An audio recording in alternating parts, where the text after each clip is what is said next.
All right, welcome everybody. Let's get this recording going. And all right, welcome everybody. So, Alexis, let's get this recording going. Let's get you spotlighted because this is your day. All right, welcome everybody. So, Alexis, get this recording going. Let's get you spotlighted because this is your day.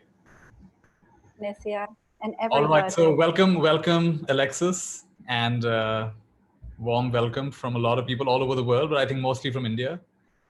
And today is a special day. We get to learn the Art of Jin Shin from you, which is something that's really touched my life very deeply. And just want to say a few words before I hand it over to you. I came across the Art of Jin Shin quite accidentally. Somebody shared a video with me where you just hold your fingers. And I began doing that. And just in a few weeks, I began to feel a real shift. I'd wake up in the morning and just hold all my fingers. And I would just feel calmer. My morning would just be calmer and nicer. So I got really interested. I began researching more.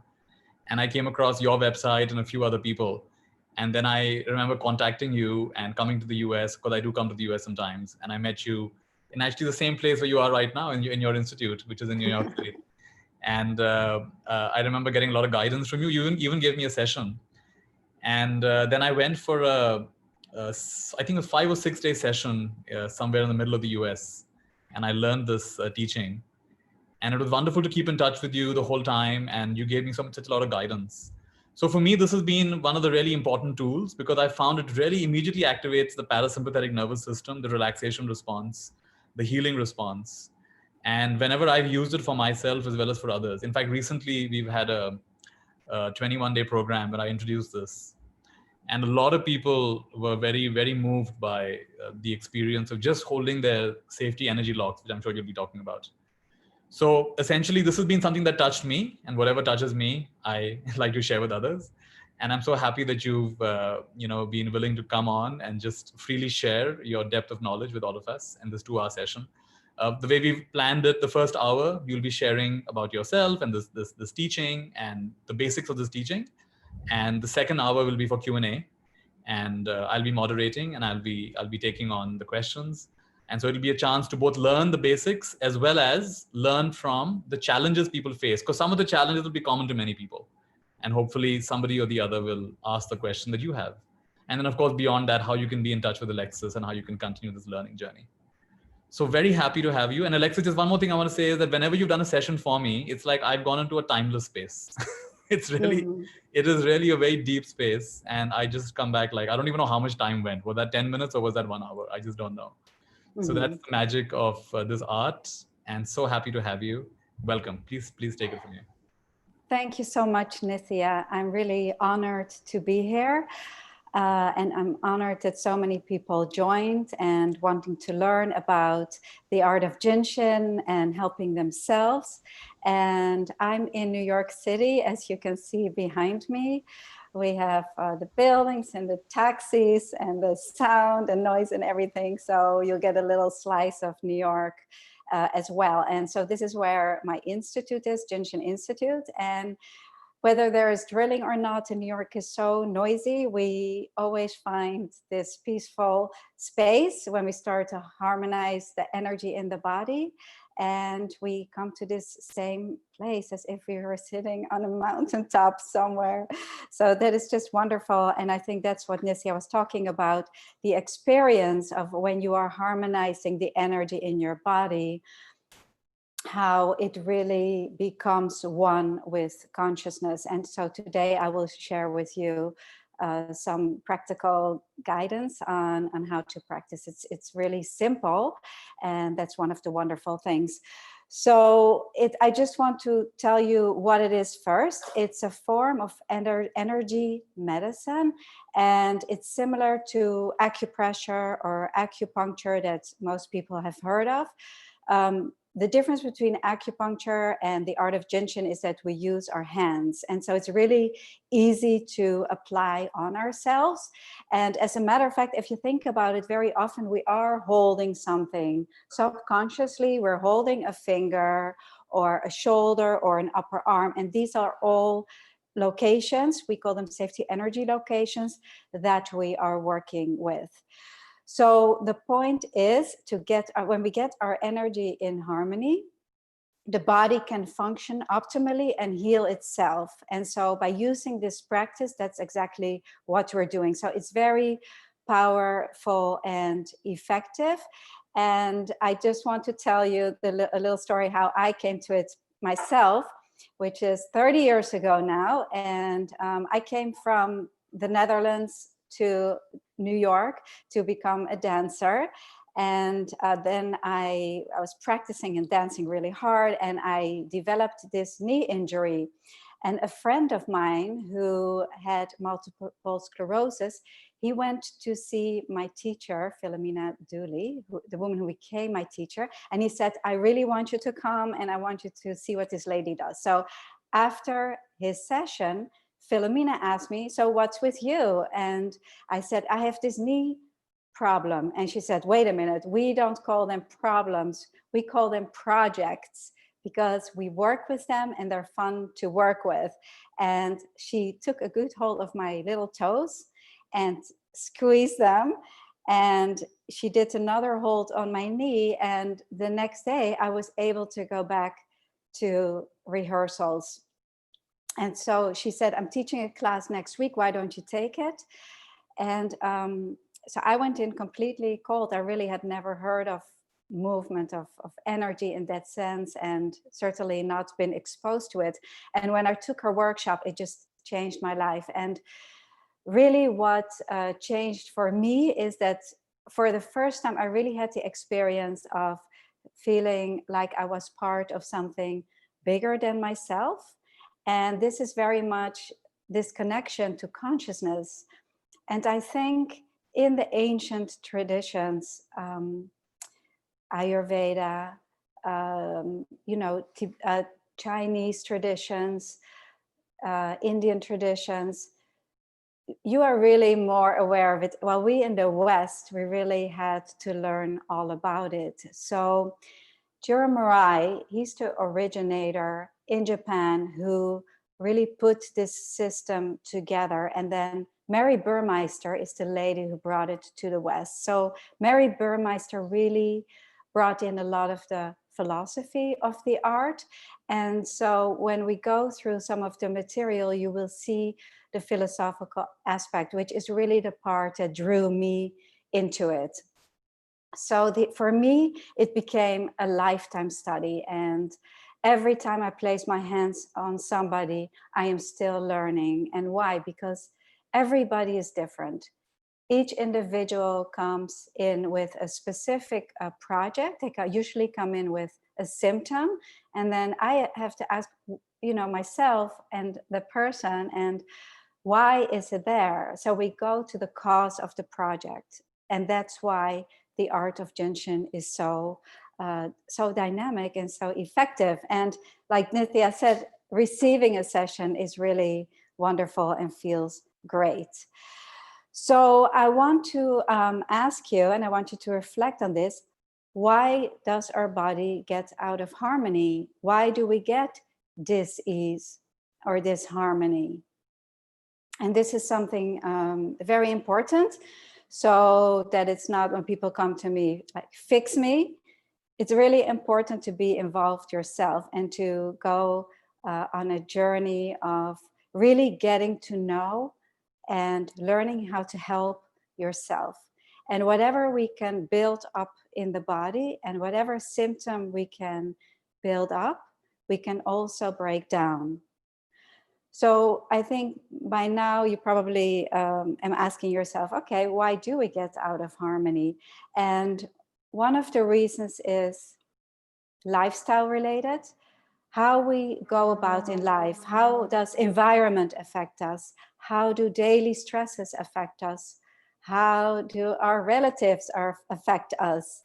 And that will manifest on the right side of the body. On the left side of the body, we have more older and genetic projects.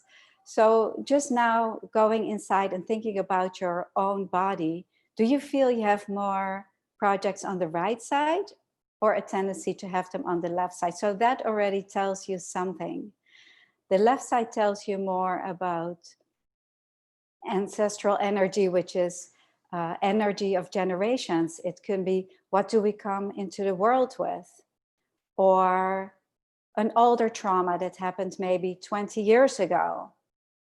So Jinshin Jyutsu really harmonizes the body between the right side and the left side. When both sides, right and left, move in sync, there is harmony. So we're always balancing between the right side and the left side.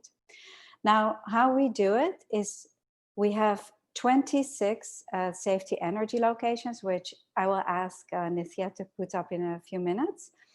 And by holding these 26 in specific sequences, the body can open up and the energy can move and harmonize itself. So Nithya was talking about harmonizing through our fingers, and really we can help our whole body already just simply by holding the finger. So I wanted to start with that. And Nithya, can you put up the chart with the hand?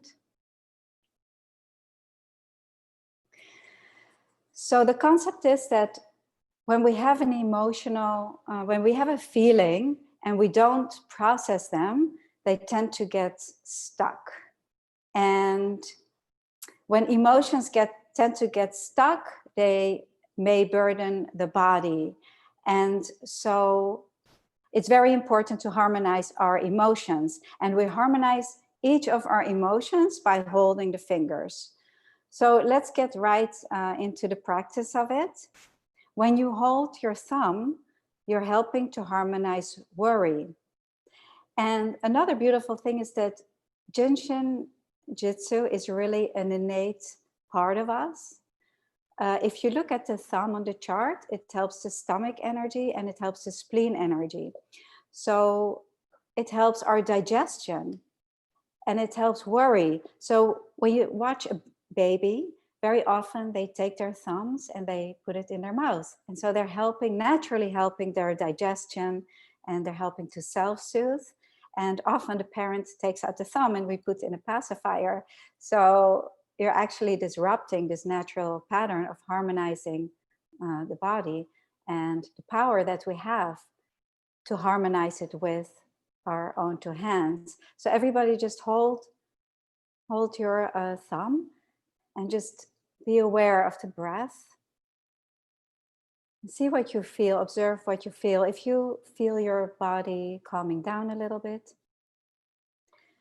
The thumb is also really important if you cannot sleep at night for insomnia. And you can practice this. And very often, again, the baby sucks their thumbs at night to go to sleep. So children are always wonderful guidances for us to watch and practice. So just take 3 deep breaths.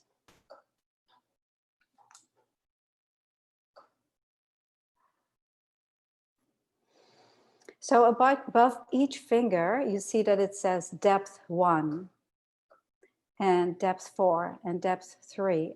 The depth system is a cycle of energy as it moves from skin surface to core of the body. And we will go over that a little bit later. But they're all there. You can compare them to the 5 element theory, which a lot of you have heard about: metal, water, wood, fire, and so on, earth. So depth 1 is related to the element of earth. And they're almost like baskets that hold certain attributes. And Mary Burmeister really put a system of the depth together and to make it easier to understand. So within the first depth basket, you can put the energy of the stomach and the spleen. So if you have a digestive issue, you can hold your thumb. If you worry a lot, you can hold your thumb. It helps skin surface, you see there on the chart. So if you have projects like, allergies on your skin, you can hold your thumb as well, helping the skin surface. As I think there was a question about whether to hold the right and the left side. So you can go to the side that feels comfortable for you. Like I said, the right side of the body has to do with our lifestyle, and the left side has to do with older and genetic project. Also, if you are right-handed and it's your predominant hand, it may be natural for you to hold your left thumb. So either way, whichever one you choose and feels comfortable for you, you can practice. And you can also hold this one for a few moments and then shift to the other side. And then let's move along to the next finger, the index finger, which is related to depth 4. And that's one of the most important ones because it's related to fear. And most of the emotions, if they are not moving, there is a relationship to fear. We sometimes say fear, F-E-A-R, is false evidences appearing real. And sometimes it's trying to control a situation. And that can come from fear. Today, particularly among the young generation, we hear a lot about panic attacks and anxiety. And in the West here, even a lot of medicine is prescribed for that. So just holding the index finger is very helpful for that. You see that it helps the kidney and bladder energy. Now, when it says kidney and bladder energy or stomach and spleen energy, these are organ pathways, and some of you may be aware of them. They're similar to meridians that move throughout the body. So the index finger helps the kidney and bladder energy, and both of them move down the back. So this finger in turn will help with back pain. The function is muscle, so it will help any muscular condition. So you're beginning to see how effective just holding the fingers are and how you're helping and supporting each of the organ functions. So make sure you take a few breaths. So Jin Shin will really allow for the breath, the parasympathetic nervous system to activate. But it's also important to be aware of the breath, even though, again, it will bring you there automatically as you're practicing. So Nithya and I have experimented with this and using it with mindful meditations, and holding the fingers, of course, is very easy and wonderful to practice while you're meditating, as you can so easily move along the fingers. Alexis, one question has come yes. about how long you should hold the finger. You want to answer that now? Yeah, you can hold it anywhere from a couple of moments to 20 minutes, and choose your favorite finger and holding it even in an hour meditation, because your needs may change from one day to the next. And today, maybe this finger feels really good. And then tomorrow, the middle finger may feel really good, because the middle finger is related to depth 3. Yeah. The emotional attitude is anger. So if you've had some anger and frustration coming up because of something that's going on in the world, or somebody in your household has done something to set you off, or just something coming up inside you, then maybe the middle finger is really helpful. And someone's asking, how much pressure should you hold it? Just softly or quite tight? You can hold it very lightly, and what you'll feel is a pulsation come up into the fingertip. And that means that the energy is beginning to spiral, because the energy spirals from the skin surface all the way to core and then back out to surface. So as you're holding it, the quality of the pulsation will change. Maybe at first it feels like it's pounding, or maybe you feel it very slightly. And the pulses are like children. If they scream, they're asking for attention, or if they're really quiet, they're also asking for attention. Both ways. So you want to just hold it till the pulse harmonizes, and we call it, when the pulses feel like very silky, like silkians, like silkies, we call it fluff with tone. And also at the same time, you may feel some congestion in the tip part or in the middle part or in the base part. And these have all different meanings. Like I said, the Art of Jin Shin, it is really a lifetime study. So I can go deeper and deeper and deeper, just even talking about the fingers. But just for your information, the fingertips help the chest line, and that helps our connection to spirit. And then the middle part helps the waistline, which helps to calm our mind, and it's where the ego lives. And then the base helps the hip line, and it is related to our physical body and the technique part of ourselves. So some people are also interested in all the elements. You said that the thumb is the earth element. So what is the earth, water, wood, metal, and fire. These are the Chinese elements, yes. Yeah, yeah. So Mary Burmeister called them depths. And a depth includes many different levels of energy. So just holding this, you're helping the whole element of wood. And for those of you who know traditional Oriental medicine, we think in a circle, everything is related. And I think in Indian traditions as well, everything is related. While in the West, we think more linear, and we have a symptom and we don't even look why it's there. So we just take care of the symptom. So I think for all of you, this sounds already familiar. Also, the middle finger helps deep fatigue in the body, because there is actually a fatigue flow that moves through the body, and it moves through the middle finger. So if you are very tired and you feel depleted, then holding the middle finger may be very comfortable for you.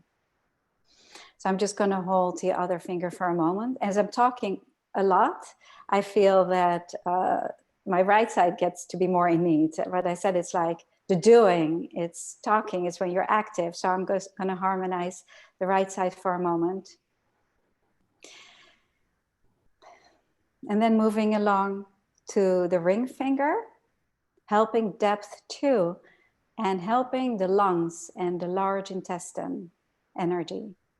So when I say lung and large intestine, we're not talking about the actual organ. We're talking about the energy pathway as it's moving through the body till it becomes the organ, the actual organ. So it really dances from universal energy to the body, from the macrocosm to the microcosm. And so the microcosm is our individual body and our individual energy. And that's the one that sometimes gets out of balance. And so when you hear the pulsation, that's really the pulsation of our individual body. And then as it's starting to settle down and harmonize, and it becomes like this fluff with tone, the Silkian's pulse, is when we get back into rhythm with universal energy. So just see if you feel something here on the tip, which again helps the chest line and our emotional body. This helps the mind, and this helps the hip line. And so even if you have, for example, a hip project, you can go to the base. If you have a hip project, you can go to the opposite index finger. And so now we know why, because it helps the hips. So it depends very much on you, because everybody is unique and different. And so you really have to find out what feels good for you. And as I was saying, we're always changing moment by moment. Really, with every exhale and inhale, there's a complete cycle of energy change that takes place, and we're rebuilding and we're regenerating. So people ask me, like, can you get rid of, for example, a tumor or something that we've built up? And so in fact, yes, we can, because we're always changing and we're always renewing. So with that in mind, it's really important to practice and really listen to your body. Alexis, a few questions people are asking. Can we hold two fingers together? Yes, you can. And later I wanted to point out some of the mudras, but in fact, Nithya, you call these mudras as well, right? Where you just hold in one finger. Can be a Yeah. mudra. It Yeah. could normally, yeah. It's some connection of various fingers normally. Yeah.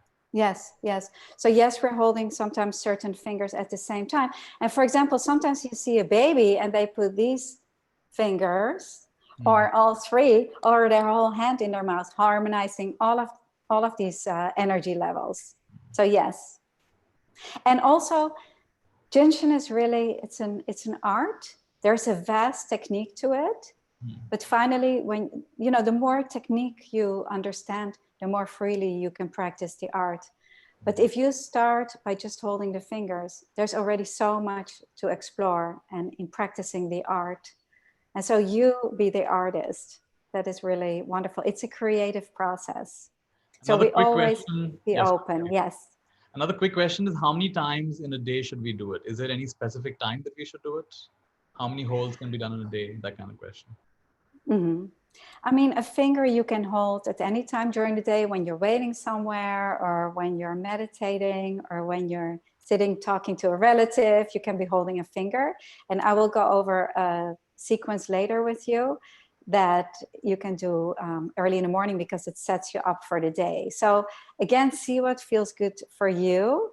I like to stay away from rules and regulations because if I say, oh, you have to do it in the morning, and somebody says, well, I don't have time in the morning with my children who are at my bedside and getting me up, you know, then do it then when your kids are going to school or when they're studying online at this situation, you know. And then moving along to the little finger, helping the heart and small intestine. And the heart is related to our emotional system. So the heart helps to open up our heart energy, and it also helps the actual heart. And most of us know that when people are having a heart attack, they feel this pain down their left arm, and it's actually the heart energy that moves through the arm to the little finger like this. And that's exactly where people feel the pain. And of course, the heart is located on the left side. So we can look at it from a spiritual level and from a physical level. And Jin Shin Jyutsu really includes both. We look at it from all these different levels. So if you have a heart project, just hold your left little finger.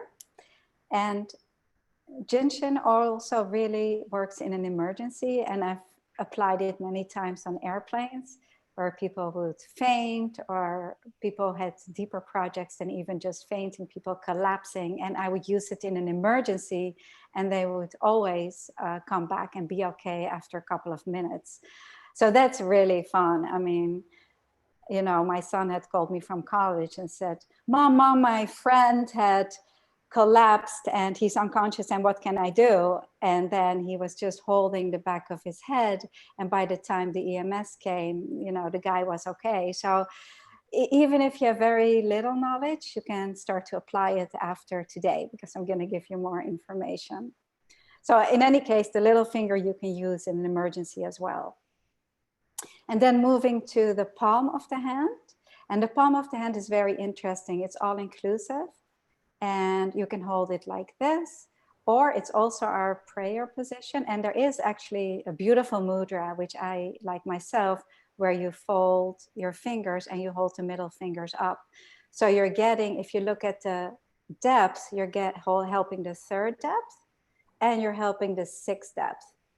Third depth and sixth depth. And third depth is little source of life.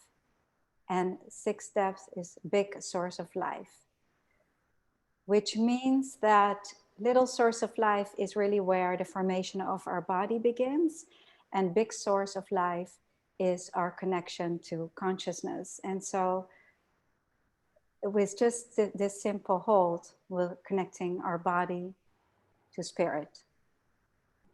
And so this is one of my favorites. Are there any more questions, Nithya, about the fingers? Can we do it for somebody else? Thinking about a family member who's very sick. Absolutely. And holding the fingers is such an easy way to be there with somebody. And now that you see, you know, all the things it helps, yes. And so if somebody has a heart project, you can go directly to the little finger, or if they have a lung project, you can go directly to the ring finger. And yes, it's a wonderful thing. And when we use our hands as jumper cables, we really connect to source energy. And I think you can take this chart down, Yeah. Nithya, and I'll talk for a few minutes about the jumper cable energy. So when we apply our hands to someone else, we don't give our own energy, or we don't take energy from the person. What happens is that we connect to seventh depth, which is the light. It is pure universal energy.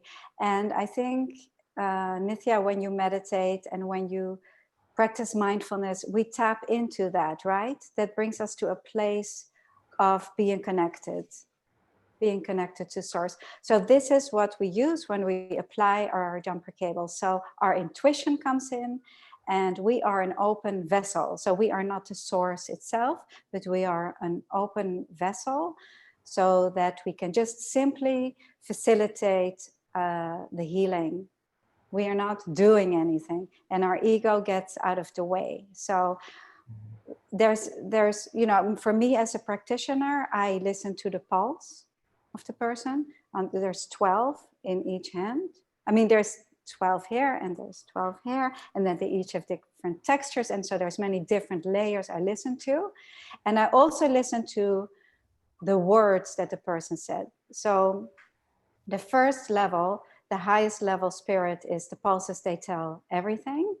And that's related to our chest line. And then I listen to the words somebody says, and that comes from the waistline. And then I look at their physical body, and that tells, the hip line tells me about that. So all of it is important. It's really the body, mind, and spirit connection. So our spiritual work is important, and who we are spiritually, as well as understanding our psychology, because it is a part of us, spirit, mind, and body, as well as our physical body. And that's why, personally, I love yoga a lot, because it brings all of those together.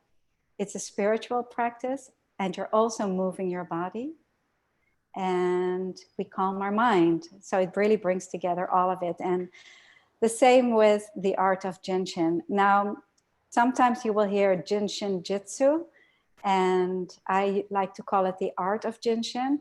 Jyutsu means art, and so I've translated it, because a lot of people have a hard time remembering it, and so whatever feels easier for you, it's the same thing. Okay. What kind of thoughts should we have when we are doing this practice? Does it make a difference? What should we have? What kind of, should we think something in particular when we're doing this? Oh, thoughts. Yeah. I mean, the thing is that it will really calm the mind. Yeah. It will really calm the mind, and you get into this meditative state. And I think, Nithya, when you're practicing, or when you came for a session, that's the experience. And it's when we calm the mind that our bodies can heal. I just would like to say something about the breath. The energy moves down the front of the body, our exhale. And it's in the exhale that we let go. We let go of all our toxins, of our thoughts, of our pain, and really clear everything. It's almost like fasting. You're emptying your body so that you can receive and start with a clear, healthy body to inhale, and that we can receive the abundance. So the energy up the back, the inhale, has to do with inhaling and receiving the abundance, and the exhale with letting go of all the toxins. And that's very important, this cycle of energy. And so we clear from the top of the head to the tip of the toes, and from the tip of the toes till the top of the head. So when you're saying, what am I thinking about? That is something that you can visualize in the beginning, but when you're practicing, it will automatically already bring you there. When you watch it again, when you watch a baby breathe, you see their belly go up and down, and that's exactly what's happening. Is they just are the breath. You are the breath, and when this parasympathetic nervous system is working, that's where healing takes place. And as in yoga and meditation, it brings you to that place when after yoga, you are in Shavasana, you are in this place of nothingness and where you let go completely. And you're not even trying or doing the breath there. You are one with the breath. And this is the place where healing takes place. So the whole yoga practice builds up to, in the end, is letting go. And that's the same experience when you practice Jin Shin.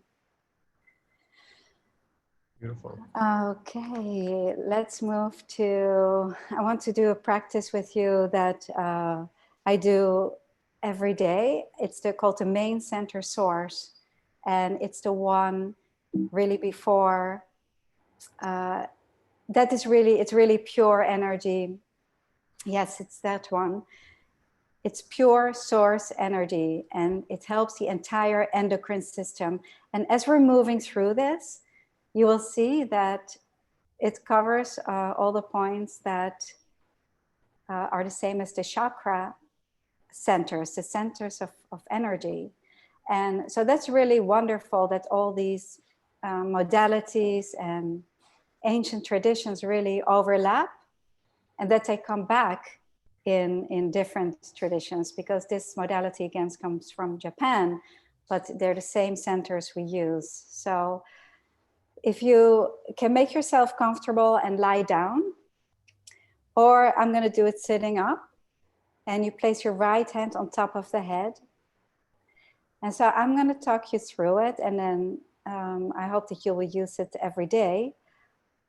And I'm just going to talk so that you're going to learn as much as possible, but it's going to help. Close the slide, Alexis. Should I keep your video on? Is that better? Yeah, I mean, we'll share the whatever. slide. Yeah, maybe. Sure, We'll because you're going to share this with people, right? You're going to share this chart. Yeah, yeah. Okay. I can see what my hair looks like here. Good. So place the right hand on top of your head and the left hand between the eyebrows. And if you're lying down, then you can use a pillow under your arm so that it's comfortable and rested. And very often I practice this whole flow lying on my right side, and then my arms can rest. Okay? Because it's very important that you on your side, right? So for me, this first step is most effective, really. It helps the pineal and pituitary gland. It helps to calm the mind. And also, if you have a hard time falling asleep, this is really helpful. So see what it feels like for you when you hold this, and see if you can feel the pulsation. And it may be at a different speed in the different areas. Just wait to see if you feel it harmonizing and becoming even. Make sure the breath is in your belly. Mental clarity. It's also a natural diuretic, so it is a good time to do this in the morning. And it really sets you up for the day, this flow. And then, Nissia looks like he's really enjoying this first step. So you can take 20 minutes to do this whole flow pattern, but I'm going to move you through it a little bit faster today. So I feel a pulsation now in both areas. And then move your left hand to the tip of the nose, right here, like this. And that helps the reproductive system. And this also is the generator for the whole body. So gets the whole system going. And you can use whatever finger feels comfortable for you. On top of the head, I use all my fingers, or you can use the palm of your hand. The palm of your hand or your fingertips. The fingertips are probably most sensitive. Yeah, so Nissia is starting to make his arm comfortable there. And if your arm gets tired, you can move it to the base of your spine here, to the tailbone as well. And then moving your left hand down the V of the neck, and that helps the thyroid and the parathyroid. If you have anxiety, very often you can feel it here already, and or depression, and you have your system is not moving quick enough. The thyroid has a lot to do with that. So when you have a project with your thyroid, you will feel some congestion because you can move your finger all the way. You should be able to move your finger all the way in there. So you can hold this pose for a minute or a couple of minutes. If you feel that you have more need in a certain area, or if it feels really good, then just stay there a little bit longer. And with the palm of my hand, I'm already holding the next spot, really moving along to the middle of the chest, which helps the thymus gland. And the thymus gland is responsible for the immune system.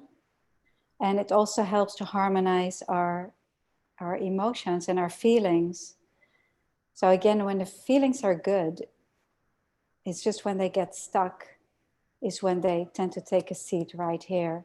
And if you have unprocessed emotions, then maybe you notice that you're tight in here or that you have a tender spot. When you have a tender spot, it's an area that you want to open up. And so just by holding it gently, it's going to change quickly. It's going to open up. And it helps also the organs that live there, the heart and the lungs. And it helps appetite balance as well.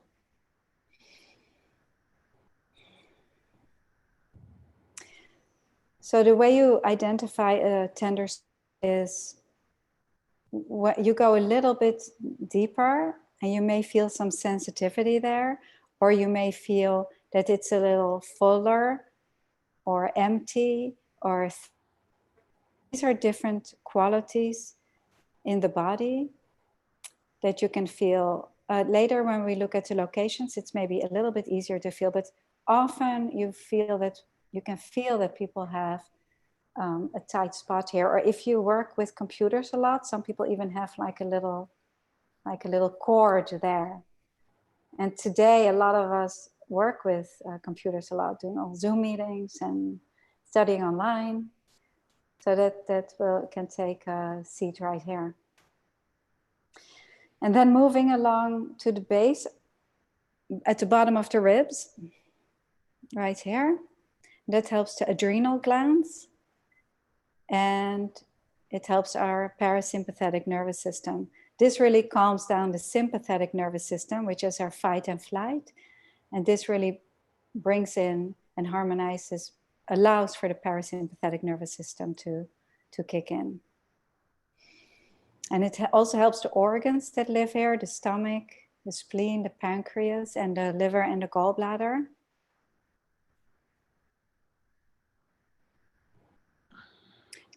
And then moving the hand to the pubic bone, which is right here, the top of the pubic bone, allowing for the energy to descend, helping the reproductive organs. So by now you probably feel a nice pulsation, and feeling the pulsation is really an awareness because the pulse is there. And so if you're trying really hard, you probably won't feel it. So just let go of that and just experience the movement of energy without trying.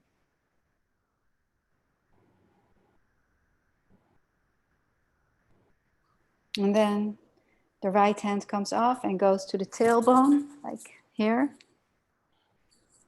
And if you're lying down, you can use the back of your hand, like so. So it's like you're holding a sandwich, and this allows for total body circulation. So this is also good for cold hands and cold feet and neuropathy. So this really helps everything. It helps the exhale and the inhale. It's all about the cycle of breath.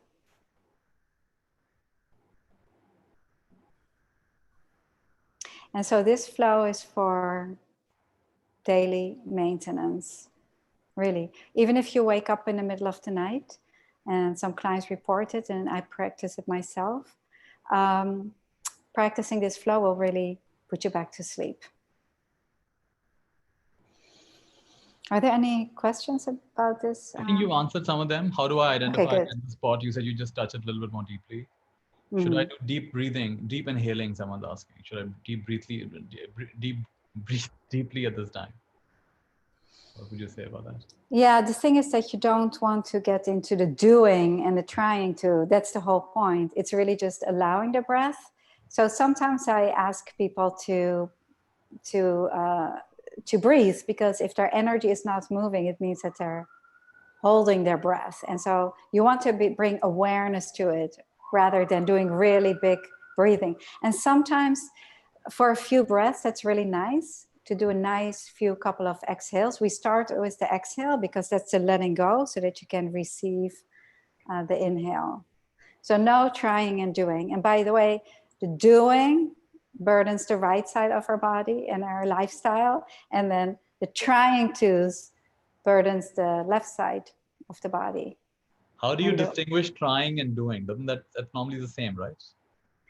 It's a little bit different. Like if you do a lot, and if you're in the doing, or if you're trying really hard, is almost like, for example, if you think of, let's say, basketball, headstand.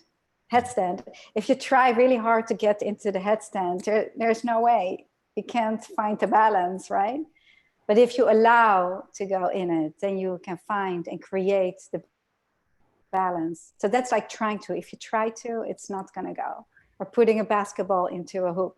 If you try to really hard, then it's not going to happen. You kind of have to allow it. While doing is just really, if you're overworked, if you're stressed, it tends to go onto the 11. So for some of you who are listening, if you feel really stressed, then check your 11s, and this will bring us into the safety energy locations. Nithya, do you want to? Yeah, I'll put on that slide for you. The safety energy locations. So these are the ones that we use when these 26 are in harmony. There is no disease in the body. So we only use these 26 and the spine and what we just did. So the spine here, the spine up the back, these 26, and the fingers and toes to harmonize. These are the only ones that are in our practice. So each of them have a spiritual meaning and a practical meaning. And so when you start to look at them, you can really understand exactly what's going on. So I'll give you an example. This is number 1. It's on the inside of the knee. The meaning is it's the prime mover. It makes you move. So it makes you move forward in life. If somebody is stuck in moving forward in their life, one of these two will be congested. It also helps the digestive process, because that's also a movement. It's a movement of how we process food, movement in life. So we call it a prime mover, and that's the spiritual meaning. And then it has a practical meaning, all the things that it helps. For example, SEL1 helps the lungs. It helps the physical digestion. It helps the knee itself. And it helps many more things. So if you you can cross your hands like this and just hold your ones for a moment. So opposite ones? Yeah, you can hold the opposite or the same side, whichever feels comfortable for you. So if you feel that you've, for example, eaten too much and you feel you're not digesting properly, then you can hold your ones. And it will start the metabolism going in your system. And so, for example, it will help with weight loss. And if you feel like you need or want to lose weight and you have some excess, then you will feel some tightness in one of these two, on the right side or the left side. So I'm going to just move this down a little bit so you can see. So it's, or I don't know, maybe, so if you all had a look at these, then maybe Nithya, you'll put me on again and then I can show a little bit closer. Yeah, you're back. Yeah, okay, good. So let's move through some of these, and when you're going to ask me questions after, then we will use these 26 to help your symptoms and whatever you're going to ask me. So these 26 are very important. I'm going to share with you some dynamic and easy ones to do on yourself. The 19th is right here in the elbow crease, and that helps shoulder projects, and it helps to clear the waistline, what I talked about before. It's the same energy as the middle of the fingers. So 19s help the waistline, and as you now know, the exhale down the front and the inhale on the back, it's very important that the waistline is clear. If the energy is stuck above the waist, we want to bring it down. And if the energy is stuck below the waist, we want to bring it up. And how do we know that? For example, if somebody has depression, that's energy, or headache or migraines, that's energy stuck in the head, and we want to bring it down. So we can use a hold below the waist. It's always helpful to open up the 19s first. SEL's 19, safety energy locations.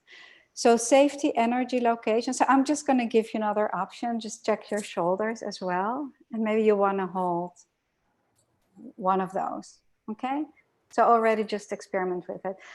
But what happens is these safety energy locations, they're like friendly warning signs, and they close, they get congested when they're asking for help. And so then you learn what's going on in your body by looking at the spiritual meaning, where they are, and what they help.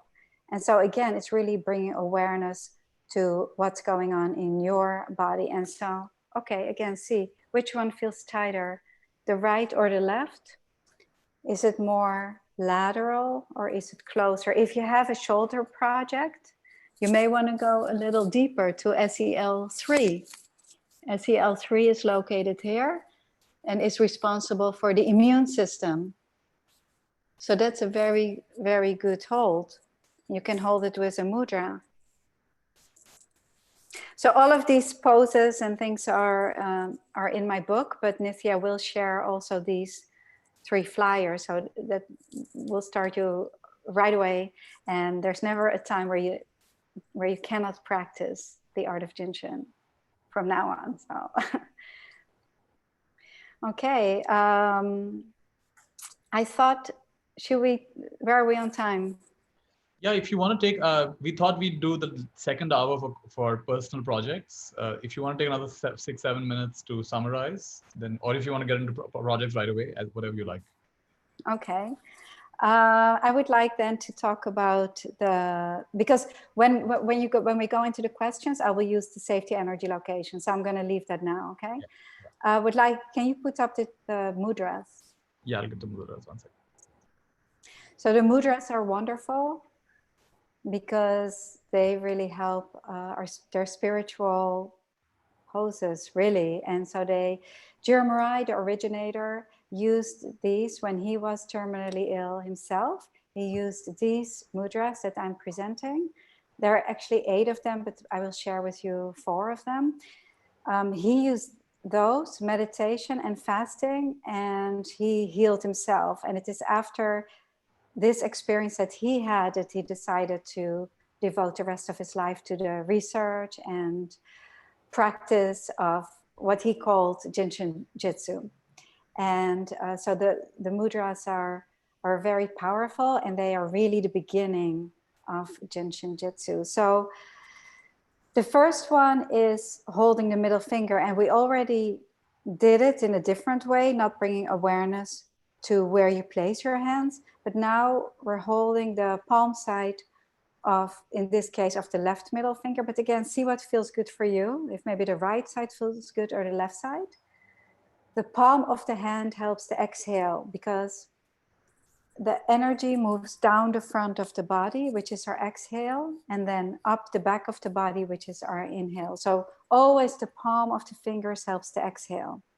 So personally, this is one of my favorite mudras. So I probably need to exhale. It just tells me something. If it feels very comfortable, or if you feel you really need it, then it tells you something about your own body. Like I said before, this also helps the fatigue flow, and so tiredness. The middle finger also helps the eyes, and that's because the liver, the middle finger is related to the liver energy, and the liver energy helps the eyes. It helps decision making. So if you have a hard time, what shall we have for dinner tonight, and you can't make up your mind, and hold your middle finger, and it will allow for that clarity. And it's interesting, when you can't make up your mind, you're kind of holding, and then again, this allows for the exhale, where you let go, and then it will come to you. It's all about allowing your intuition to really shine through. And then mudra 2 is holding the back of your finger like this. And you can hold your whole finger. This helps to inhale, as the inhale moves up the back of the body, and you're holding the back of your finger, or your attention is on the back, because with your fingers, you're also holding the inside, of course. There. So inhalation brings alertness. It helps, also helps the eyes, helps to harmonize anger and the feet. And when I was teaching this, I was teaching a class to younger children, and this little boy came up. So you're telling me I don't have to hold this anymore? Don't have to do this. I can just hold my middle finger. And yes, you could definitely use it like that. When you see people talking like that, is there some fear involved, Or when people sitting like that, maybe they worry a lot, or they need to spleen energy.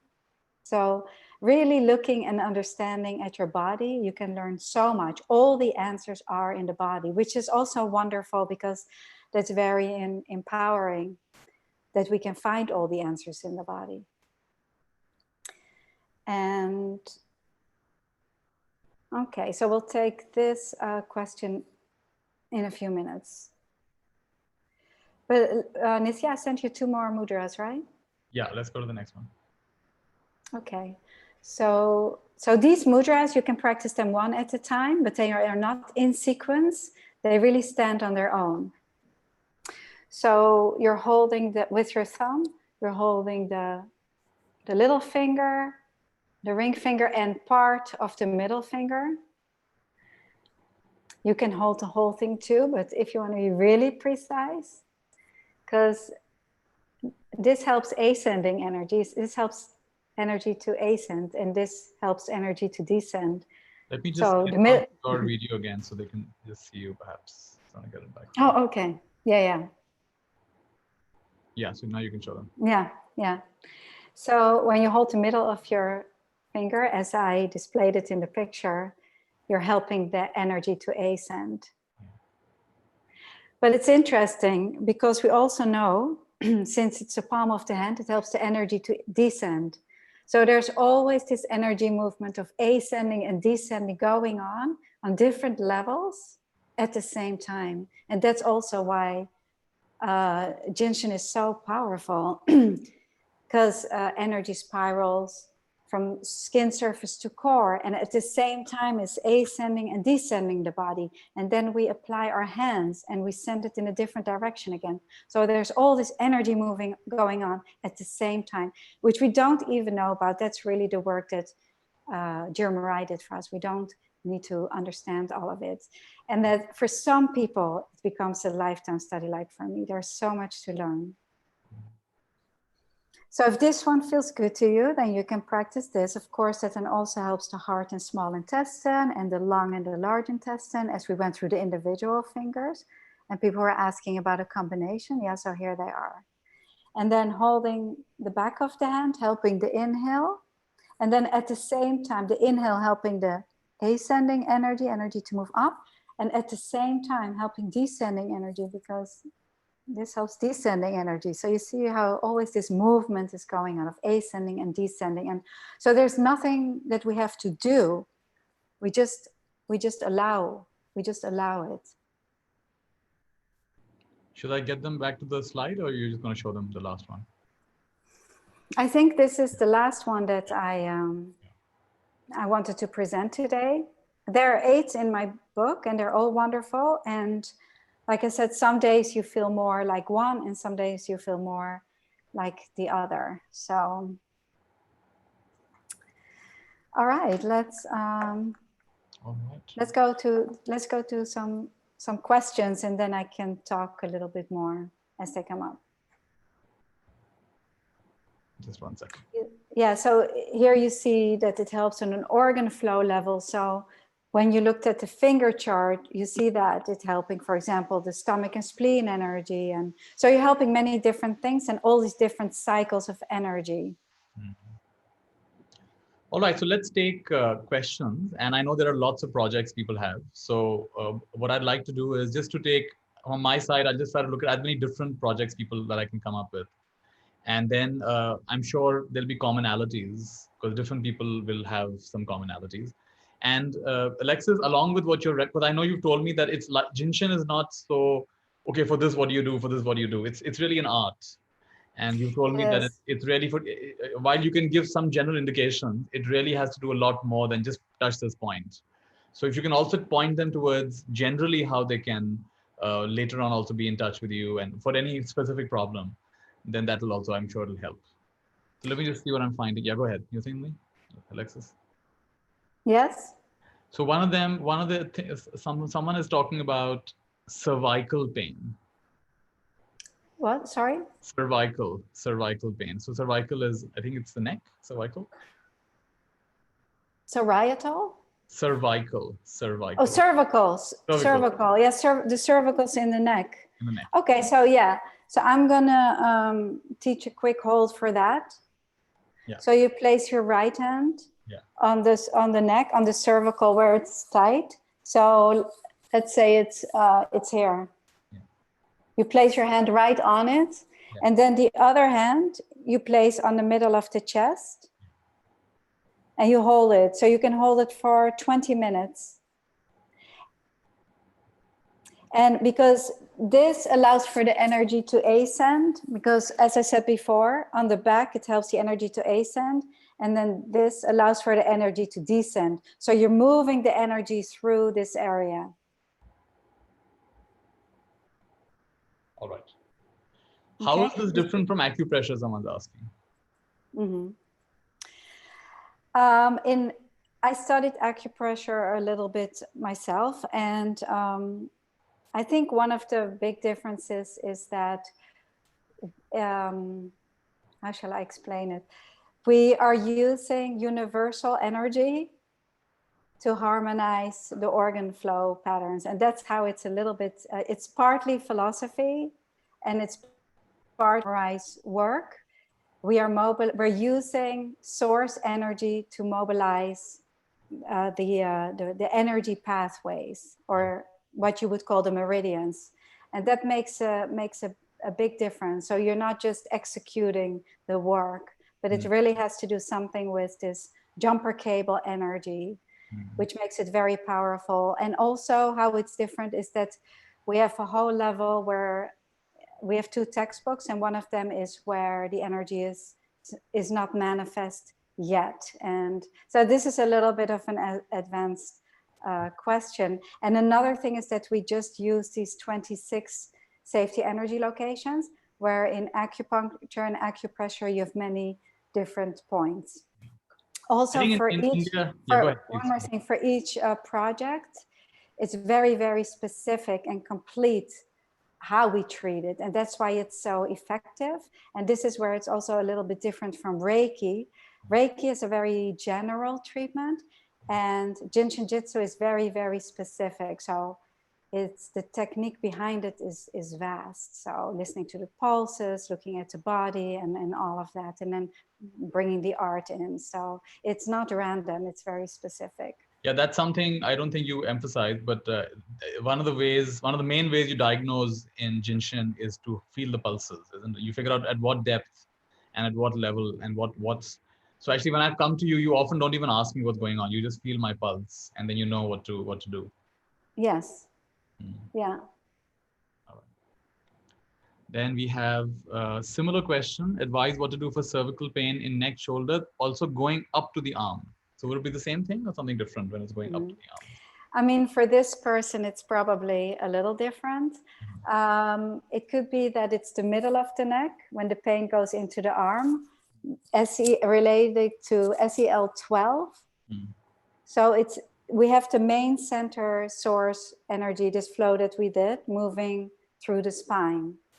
And as that is circulating, we have two energies to spiral off to the side called the supervisor energy. And it is on the supervisor energy that these 26 locations are born. So when you have a spinal project, you may want to go to the supervisor first, which is on the side. So we can use SEL12, which is the middle of the neck. And that will probably cause the pain in the arm. So yes, pain in the arm and shoulders, the cause can be different for people. It can come from the neck, or it can come from SEL26. And that's usually what I explore, and you can explore yourself, is where, you know, where the congestion is. Beautiful. Anything for asthma? Yes, lots for asthma. One easy way is to hold your upper arms, because SEL high 19 helps to clear the chest line and helps the lungs. I'm going to teach you a few for that, because a lot of people have breathing projects.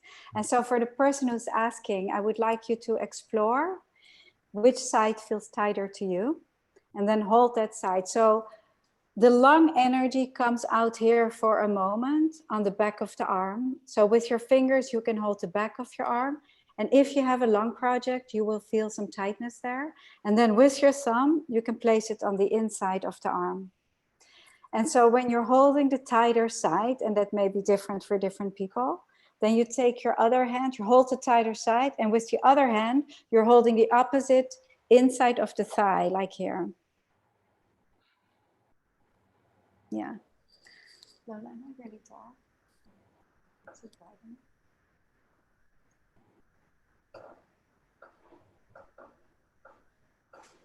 And you just stay with it. You wait till this tightness changes.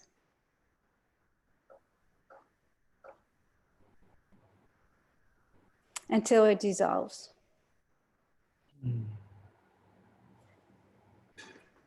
Amazing.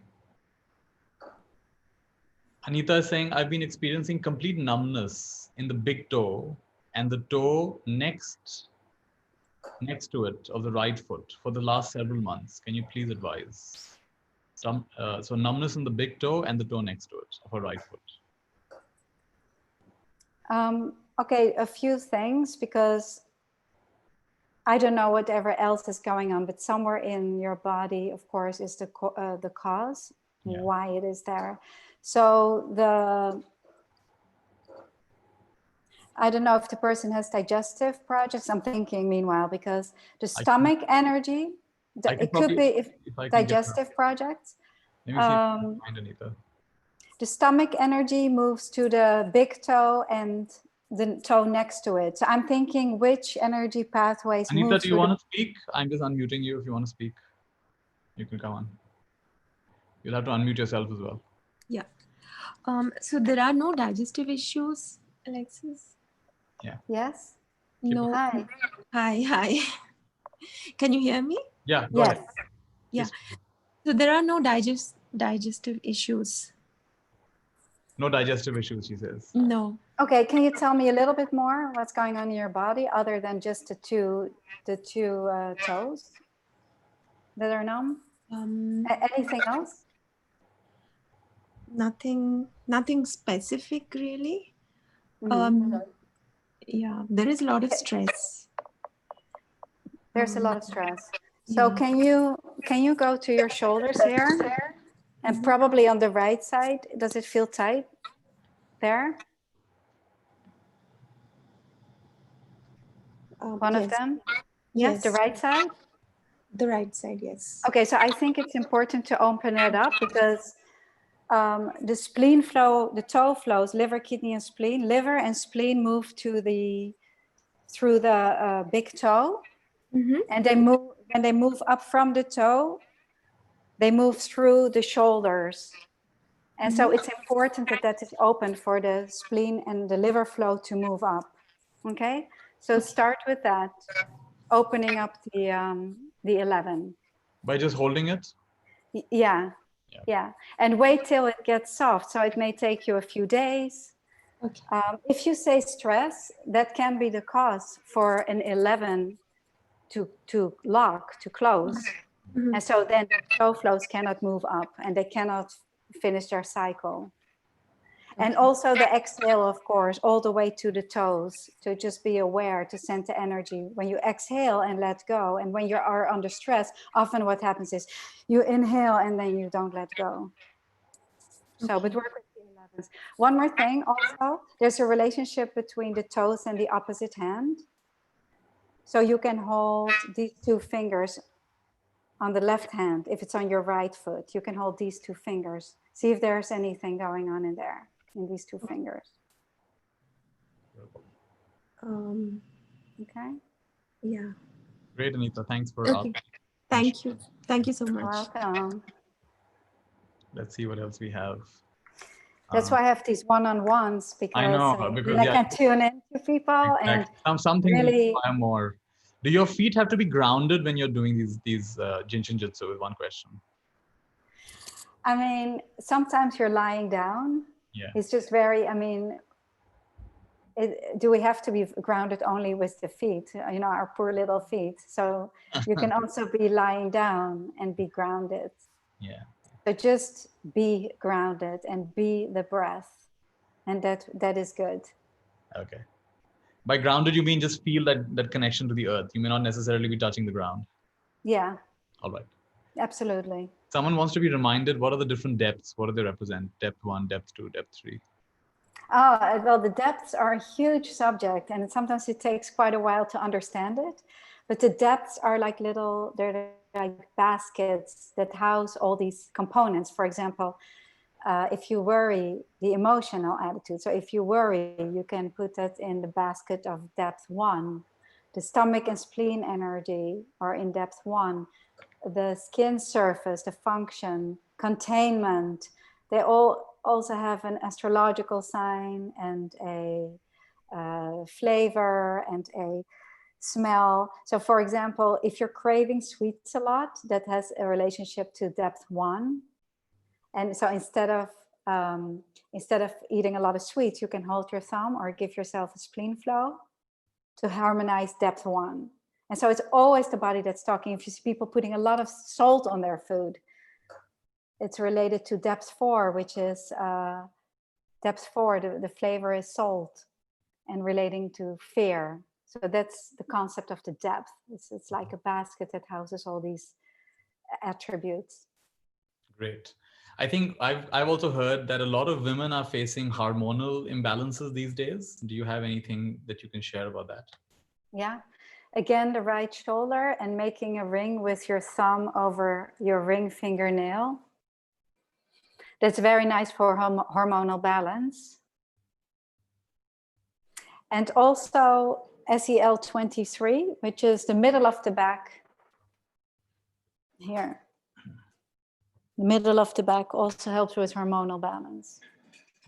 So you can do those two things. And just a ring finger as well. Ring for suffering. Yeah, sadness. It's interesting when you start to watch, like if you have a lot of sadness, maybe you are finding yourself sitting like this. Yeah, interesting. Yeah. So. What about depression, panic attacks? Depression?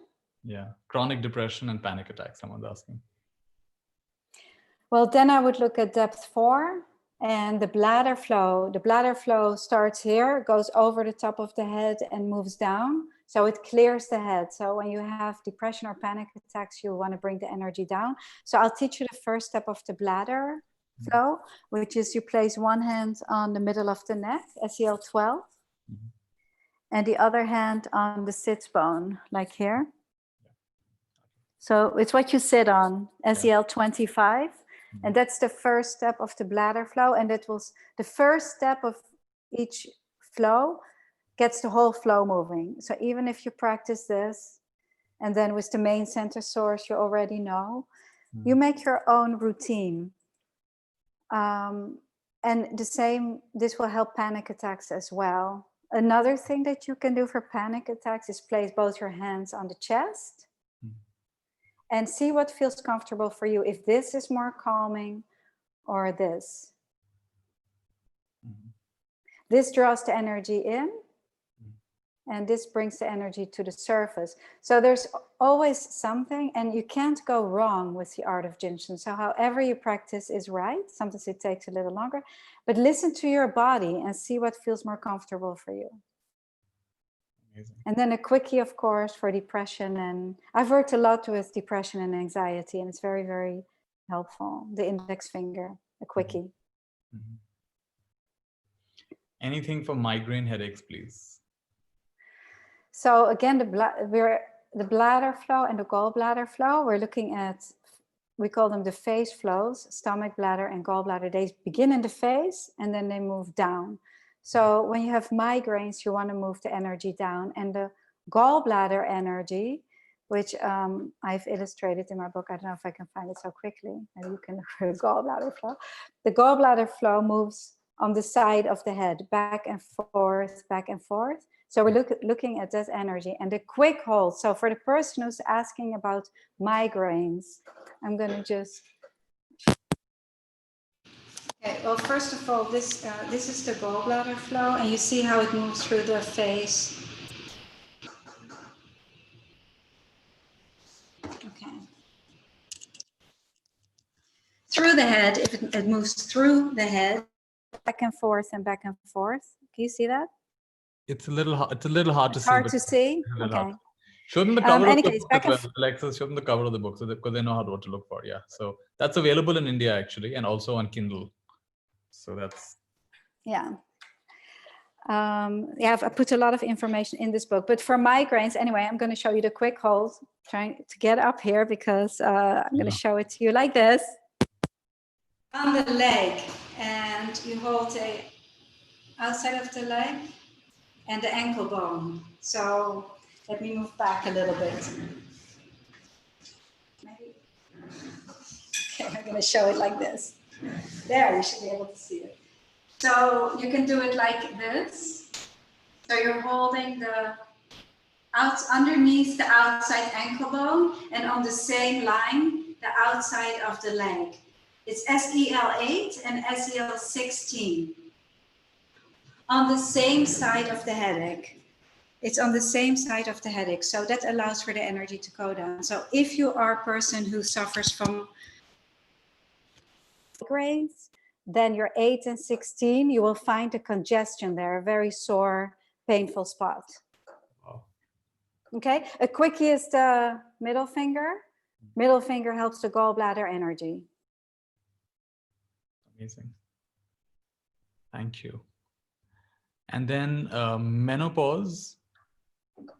Menopause, we will do the other side. Hold your left shoulder and make a ring with the thumb over the ring fingernail.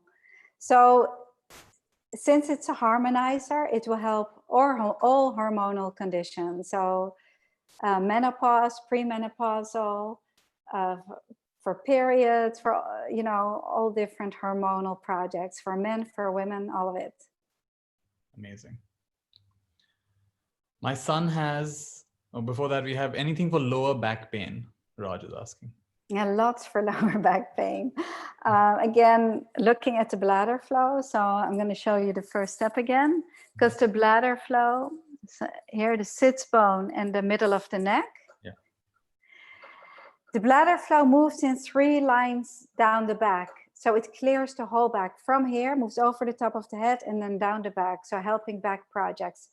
And another thing is, when there's a project on the back, you can go to the front to clear it. So you can hold 11, SEL 11 and 15. 15 is the groin area. If it's very close on the spine, you go very close to the center line of the pubic bone. If the project is more lateral on the side of your back, you go more out. So those are two simple things that you can practice. And always look for the congestion, look for where it's tight. And if you don't feel it, it's okay. But as you practice more, you will start to feel more where the need is precisely. So with the safety energy location, they are areas. So there is this 3-inch leeway or the size of your palm. But within that, there's a bullseye. So as you're practicing, you're going more towards the bullseye.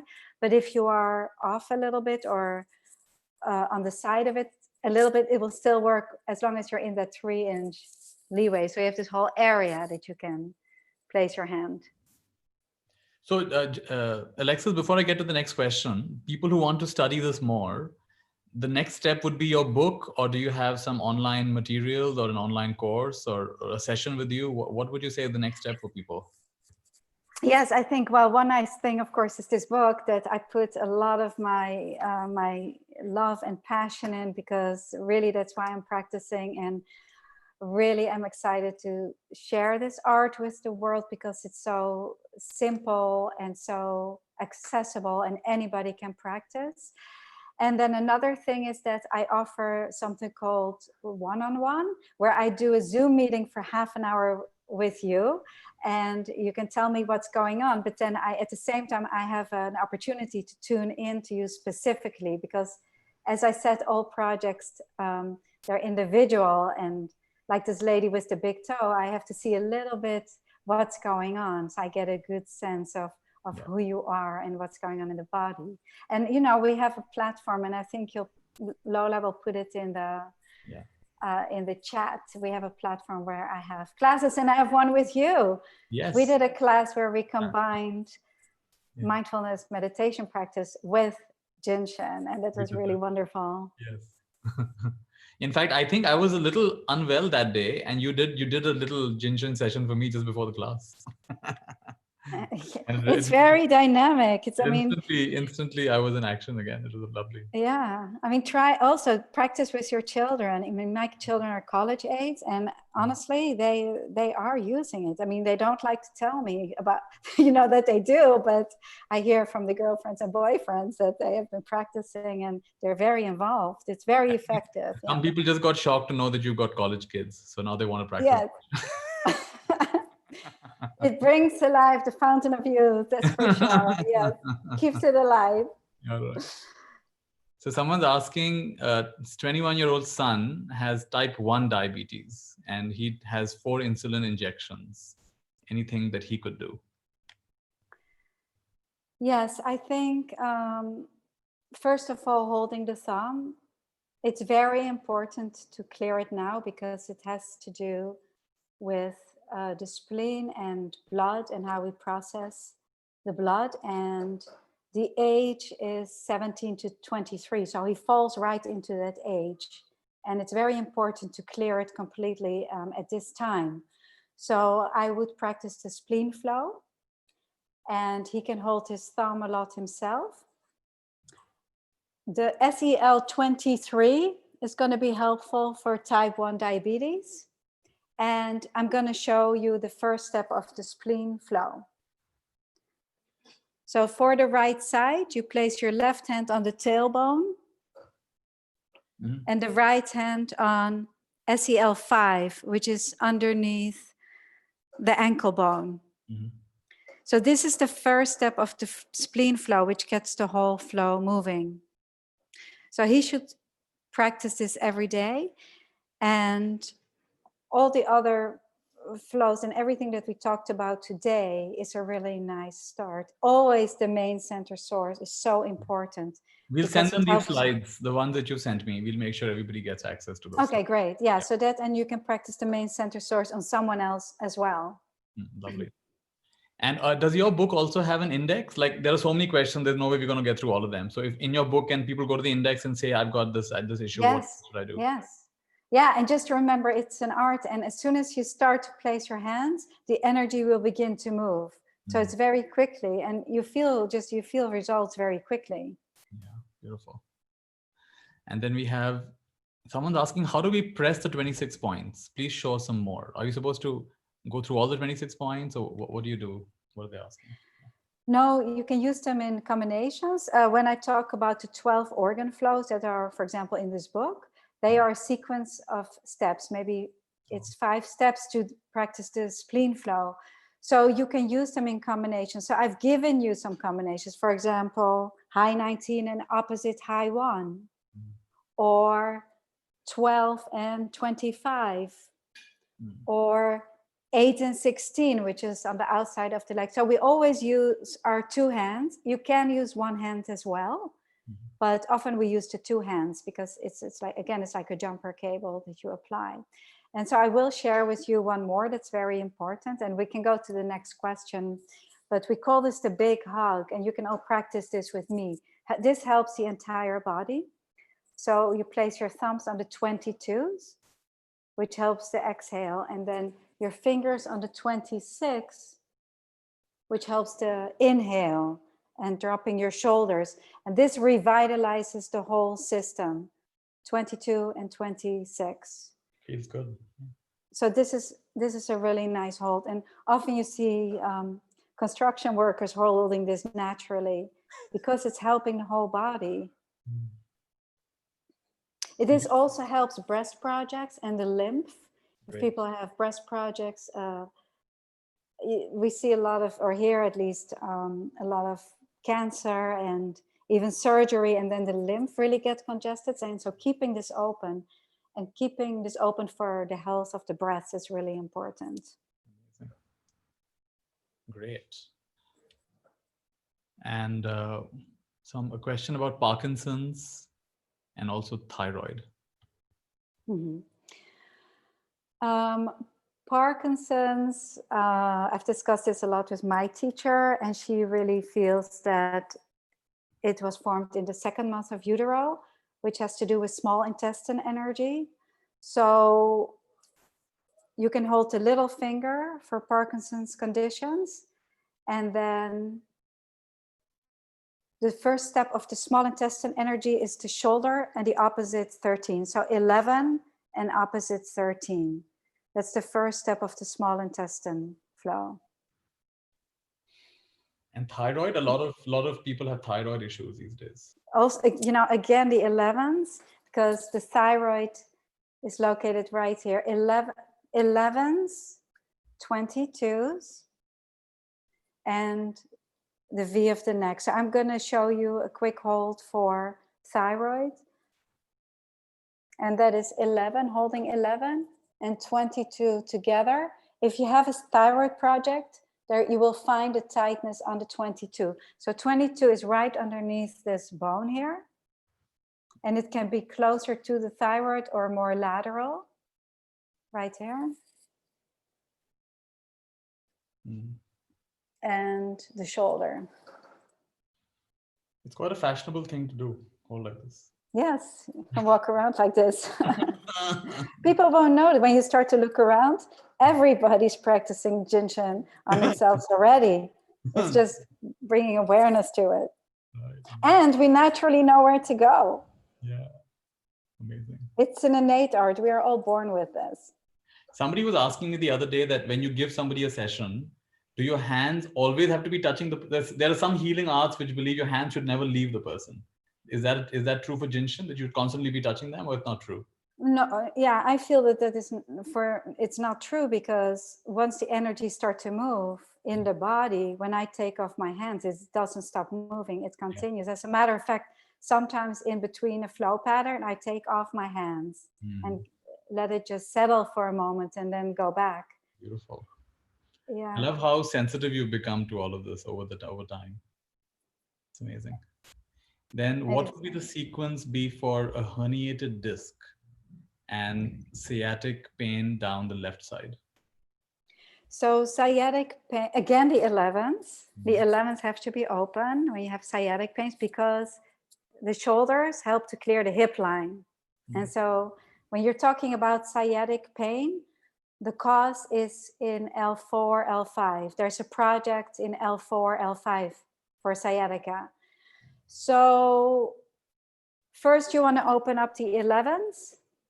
And then you can hold the disc that's uncomfortable and hold the 1, SEL1, with it, because you want to move the energy down. If you just hold the spot, it doesn't always resolve it, because it's almost like you need an escape route. And so by holding the 1, you will give it an escape route to descend, for the energy to descend. And then you can also hold your hand a little bit above the project. So you hold one hand on the 1, and the other hand you hold a little bit above it, below it, and then on it. And the project for sciatica is L4, L5. And then here, above it, below it, and on it. And on it, you will feel it. You will feel that it's congested in the L4, L5 area.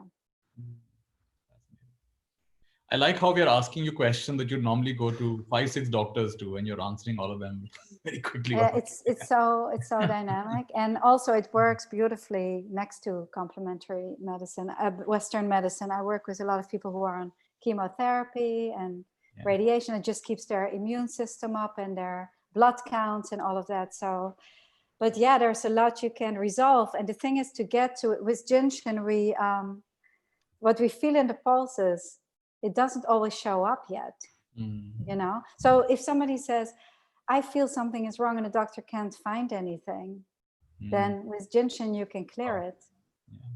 Yeah, recently my mother's been feeling wobbly and the doctor couldn't find anything in her report. So we said, what should we do? He said, no, but the reports are fine. but she's feeling wobbly, she's not feeling firm on her feet, you know? Till something shows up. Yeah. It may not be manifested yet exactly in the body. It's manifesting. So you want to, at that point, get it. It's easier. Arja was asking, how do we know that we are being efficient in performing this art?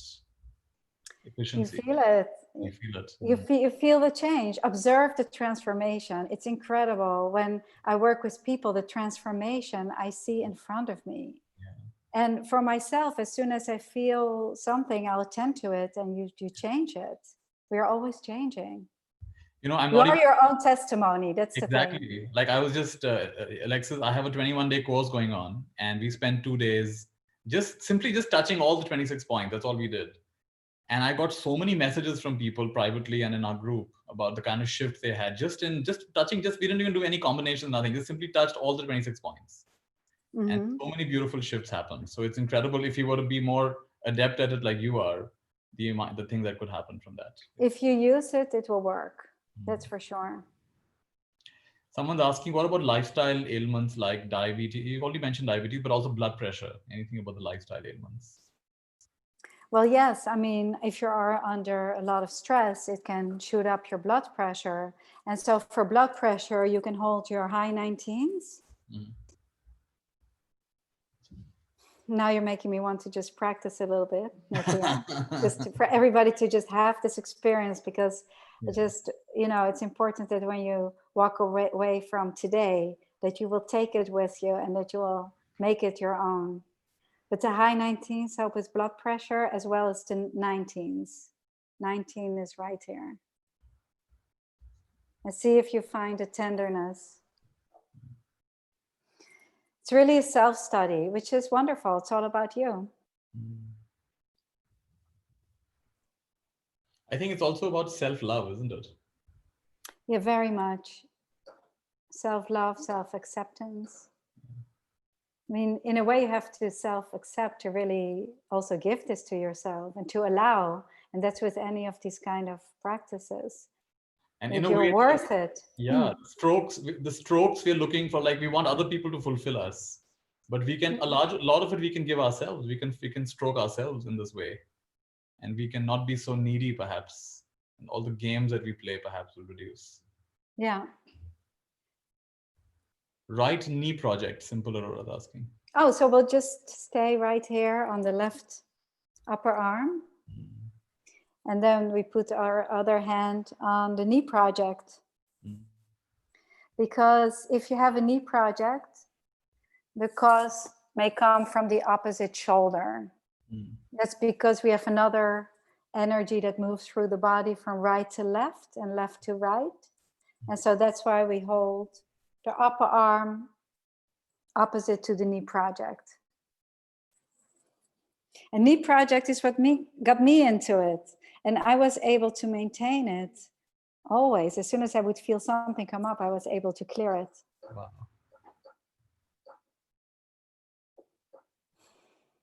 So I hope everybody's practicing along with us, because it helps so many things, not only knee project. Exactly. This also helps with the blood pressure. Shoulder projects. Asking about osteoporosis. Well, osteoporosis, you know, the main center source, it's very important to get our endocrine system moving. And then this one, the V of the neck, if you have osteoporosis, either on the right side or on the left side, it will be congested. And this is responsible for the absorption of calcium. So if it is congested, then the body cannot absorb the calcium that we intake. So it's very important. Also, to strengthen our bones, we can hold the little finger, because it helps the skeletal system. Little finger. So this. Yeah, so go ahead if you have this to explore what's going on in there. You never want to press too hard, but you want to find the congestion. Something for liver disease. Which one? Liver disease. Liver failure, liver disease. So we'll go back to the supervisor flow, and the liver is located on the right side of the body. So we want to place our left hand on our right 11 and the right hand on the right sits bone. It's what you sit on. Yeah. And that helps the liver because it allows for the energy up the back so that it can descend. So it helps the liver. Also holding the middle finger. So this quickie, this is part of the supervisor flow. Helps all the safety energy locations on the back of the body, all of them. So it's a quick hold, and it regenerates the body. For everybody who thinks, oh, I don't need to do this, this is for liver. No, please move along with us. Yeah, practice with us. And the 25, the sits bone, helps to regenerate the body. That's why children, they always sit on their hands, right? Regenerating their bodies. Yeah. You can also hold the middle finger to help the liver. There's so many answers. I can go on for on and on for one project, you know. Good thing, because you've I think you've touched the interconnection of all of this, which is why you're able to give so many different answers. Renuka is asking about heart blockage. Heart. So the easiest way is holding the little finger. If you have somebody who can help you, you can go to T5, thoracic vertebrae 5, which is located right here. So somebody can hold that for you, and the chest, like that. Okay. So for self-help, yeah, so you go right to T5. T5, there's a relationship with the heart. So if you have a heart project, there will be some congestion on T5. So for self-help, you can hold, again, the left high 19, because, again, that helps the heart, helps to clear the chest line and the heart. And you can hold the opposite big toe. Big toe, or, again, the inside of the knee.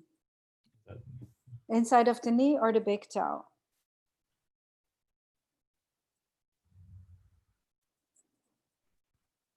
I always just have so much fun with it, and I hope that everybody has fun with this too. It's really an exploring, and it's an art. And I also want to keep reminding everybody to not get stuck into the technique. When you're holding your finger, you're practicing the art of Jin Shin. Is it better to touch the skin, or we can touch through the clothing? You can touch through the clothing. It's a little easier to feel through clothing. And then I would think more natural materials like cotton is good. But again, there's no vast rules about it. So now it's summer and hot, so I'm wearing sleeveless, and that works fine too. Yeah. And then someone's asking for allergies. Oh, well, we're going to stay with these upper arms, because the upper arms help the lung energy. And so it depends a little bit where your allergies manifest. If they manifest in the lung area, you can hold your upper arms. And the lower lungs, the lower part of the lungs are helped by the 19s. Yeah, so that will help with allergies.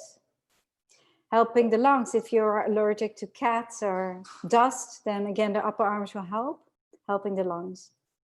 It's almost like you're learning a new language here, isn't it, Alexis? Mm-hmm. So insomnia, I think you mentioned earlier, but you want to say again. I think insomnia, you'd say main is that what you said for insomnia? Yeah, that one is great. And as you know, people are asking, then I'll just give another hold.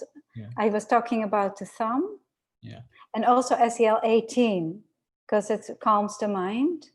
It's the pad of the thumb.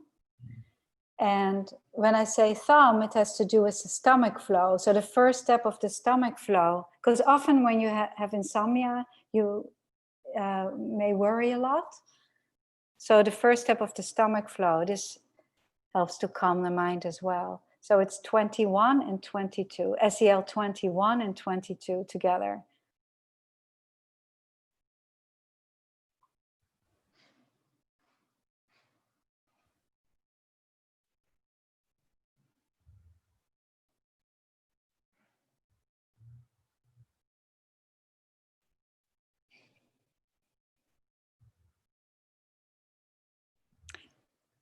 By the way, I see hair fall going by. Hair fall. Keep holding this, the stomach flow. Stomach flow helps hair and skin.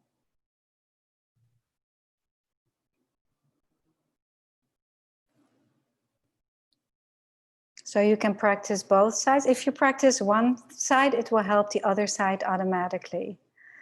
So you only really need to practice one side, but you can practice both.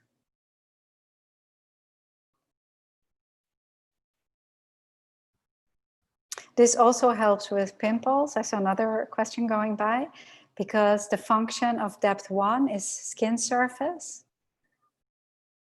So stomach flow. It's interesting how the question come exactly where I'm holding already. You see how synchronicity works and how in attunement we are, all of us. That's the beautiful thing. Ultimately, there is just one pulse and we're all tuning into each other.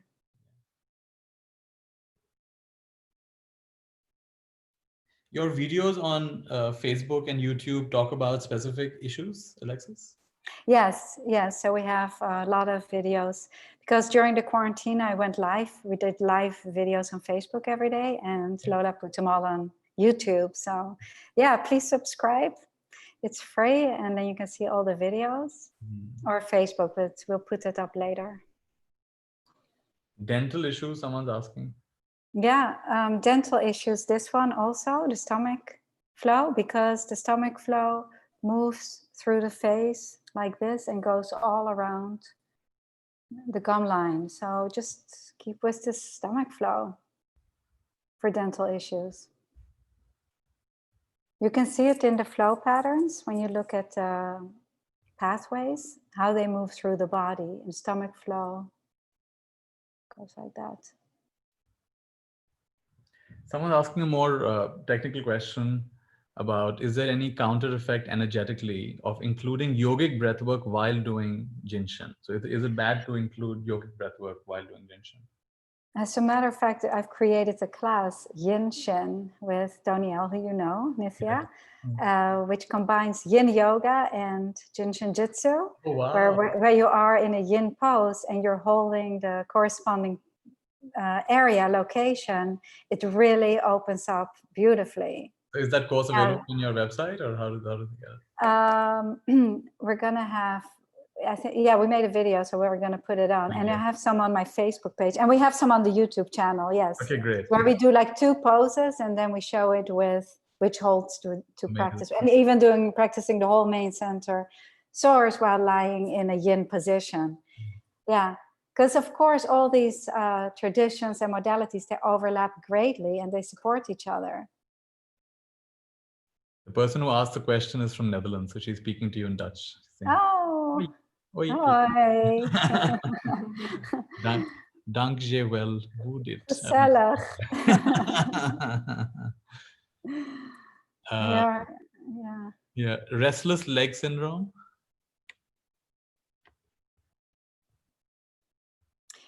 So if you hold SEL2 Mhm. and SEL1, SEL2 is the lower back, Mhm. and SEL1 we know, which is the inside of the knee. Mhm. It brings the energy up. It helps the energy to ascend out of the legs. Mhm. The right side helps energy to ascend, and the left side helps energy to descend. So again, you can see what feels good for you to practice the right side or the left side, but that will bring the energy out of the legs. If somebody Again, asked me, I would and have the just 11. said, press your two knees really hard. Restless leg. What? Press your two knees really hard. Together? Yeah, it'll just stop your legs moving. But you're right. Yeah. Put your. You said one hand at the lower back. At the lower back, SEL2. And one hand on the knee. On the inside of the knee. Yeah. And that will help the energy to ascend out of the legs and out of the feet. Let's do one last one. Then I'd like you to summarize, Alexis. So there's frozen shoulder. I think a lot of people have frozen shoulders. Anything for frozen? So yeah, frozen shoulder, definitely the 11s, and you can hold 11 and 3. You can go into the upper arm. You can also hold it like that, depending if you can reach it. Some people can't reach it. So you have to play around with it a little bit, because it depends a little bit. It could be coming from the 11-3 area or the 22 area, very lateral, into the high 19. You can stick your thumb in there. Or this big hug is also really nice, because then you get close to the shoulder like there. So you can do this one. 22, 26, 11, and 3. That's really nice too. Wow.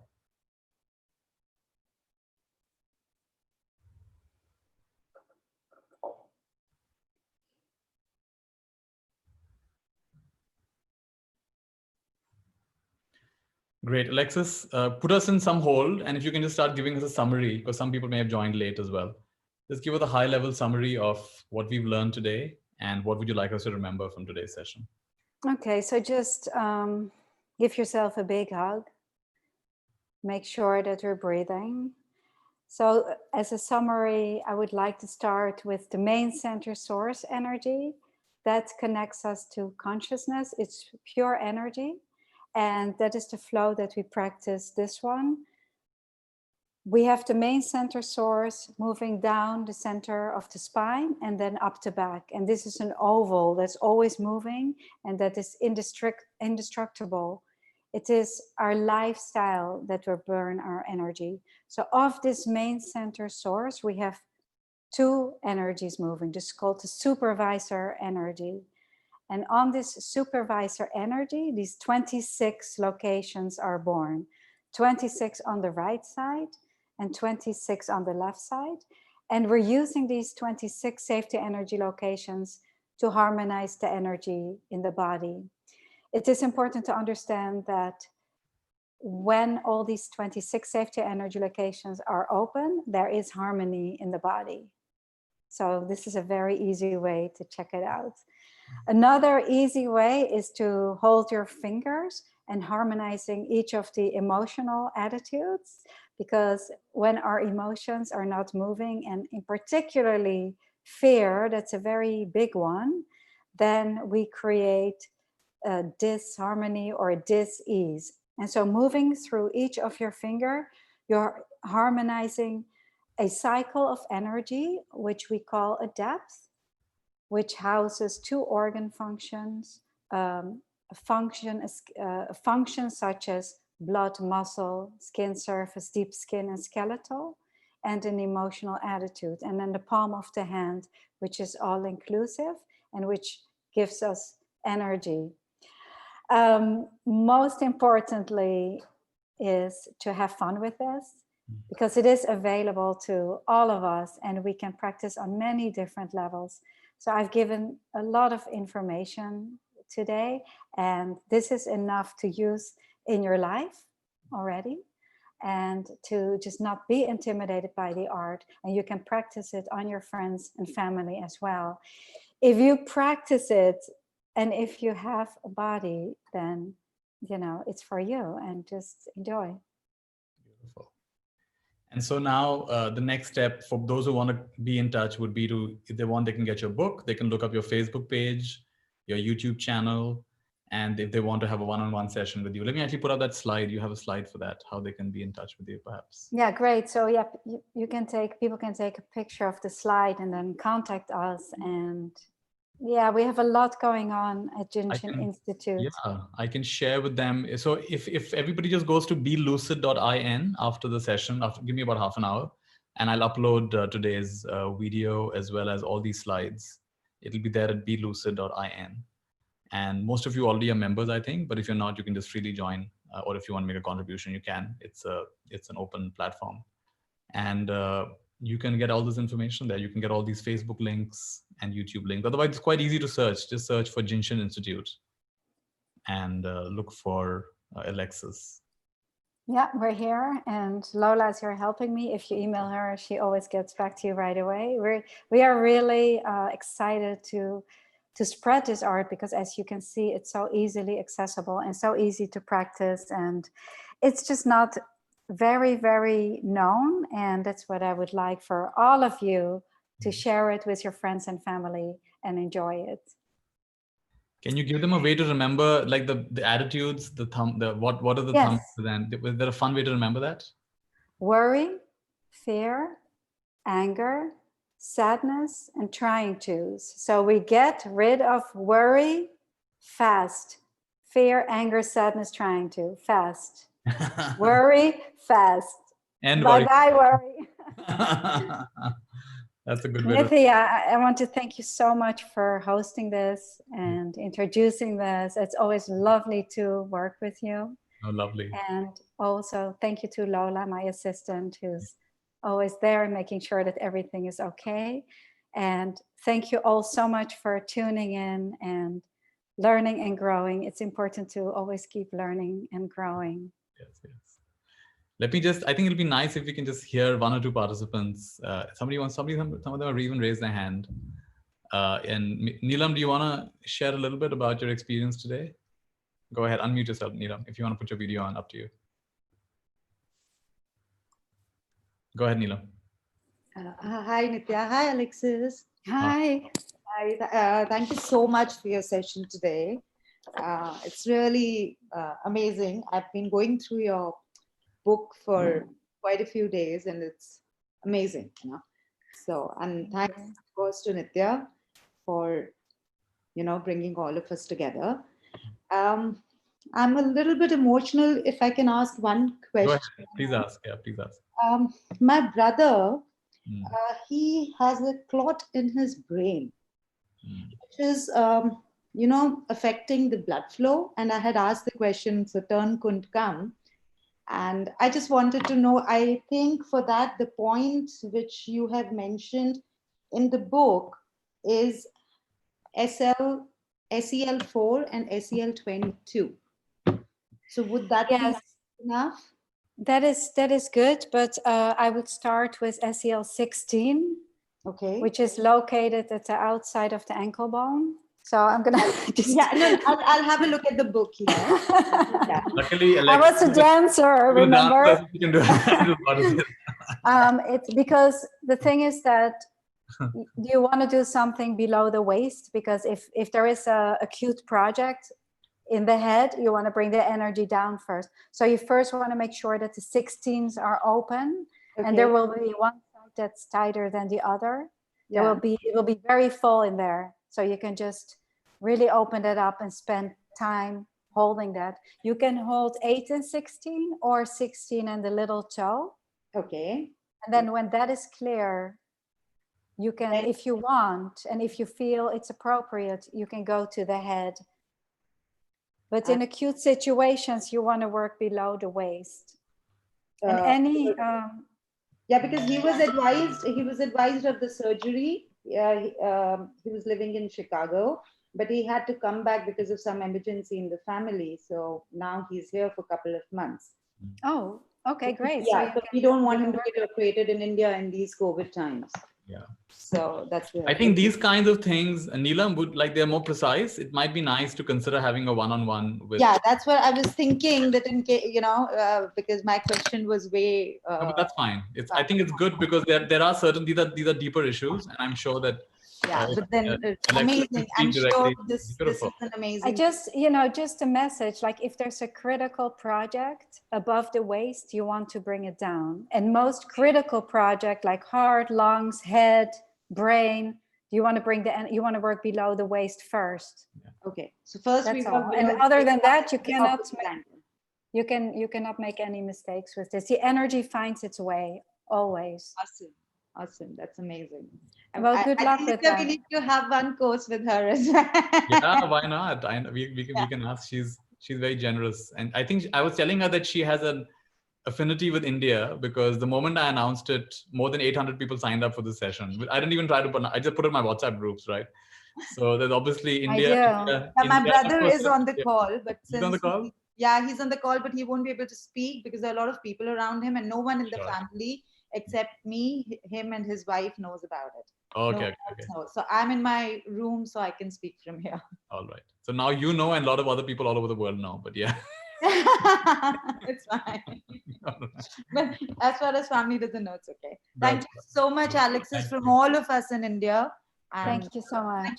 Thank you so much, Lola, for organizing this, and thank you, Nitya, for having me. Thank you. Thank you. I feel like asking Bhavna to say, Bhavna Mayor, you've got a big smile on your face. Why don't you say something?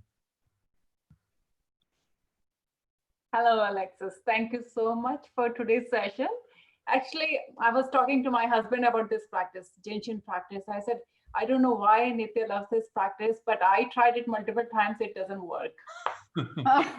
So coming to your session was like coming to Nitya's session for the first time. Like I said, okay, meditation, spirituality, I don't believe in these sessions, but I went over there. I had totally different experience.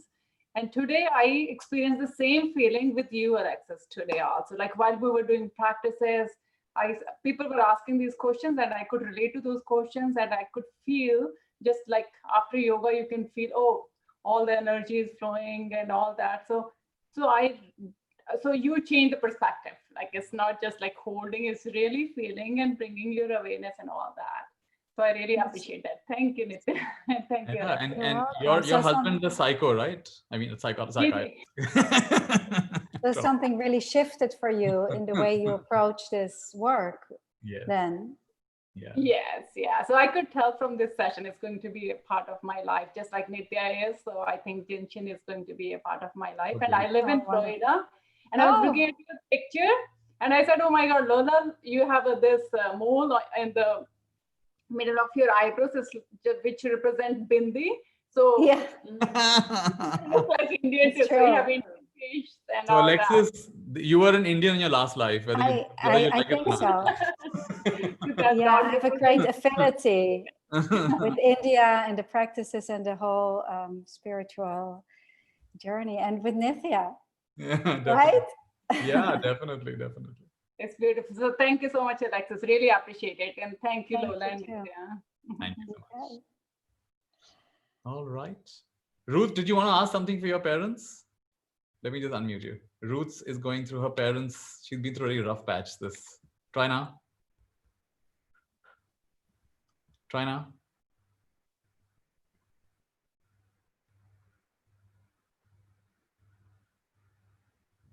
Speak, Ruth. Let's try one more time. Ruth, are you there? Yeah, she's just try one more time to unmute yourself.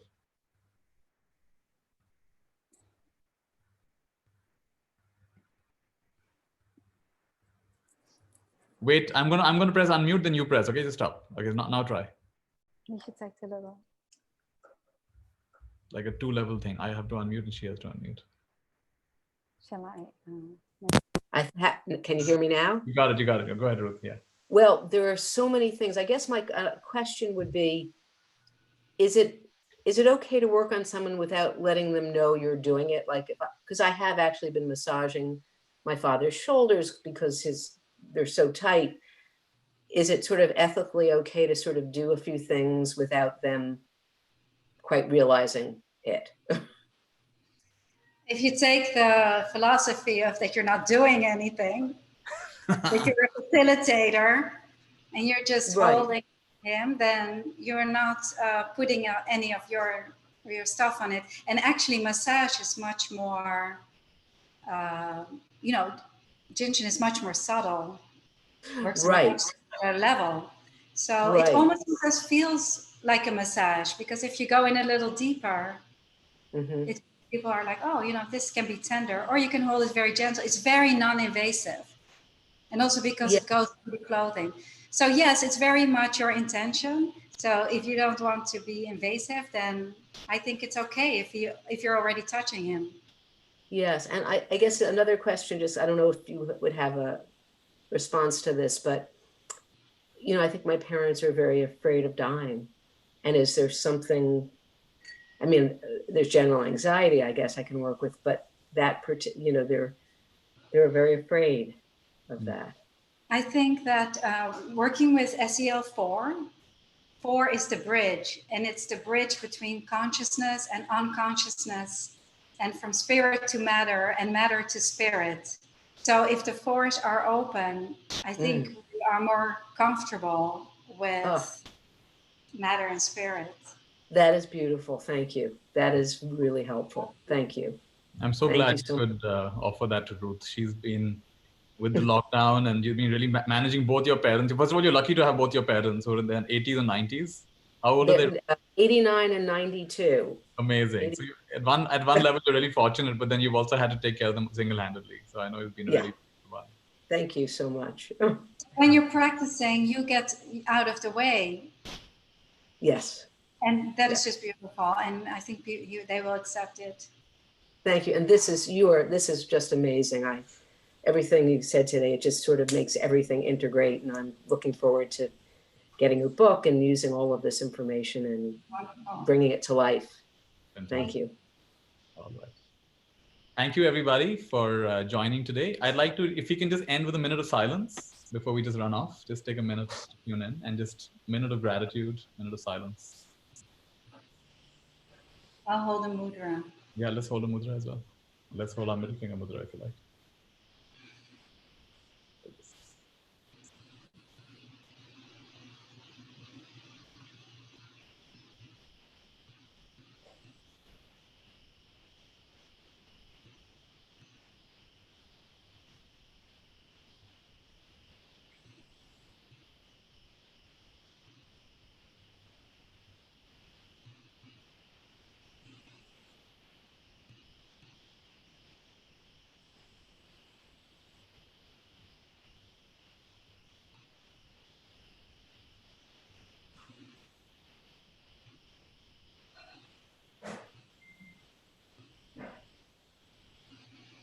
Let's take a nice deep breath.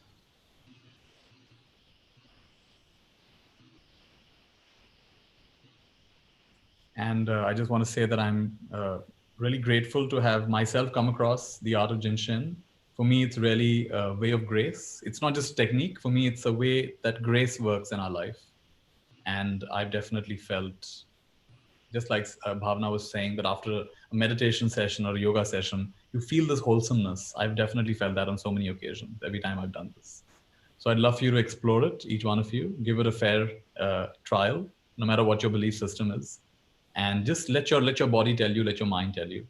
And explore more with Alexis through her YouTube channel and her Facebook page. So many resources she just gives for free.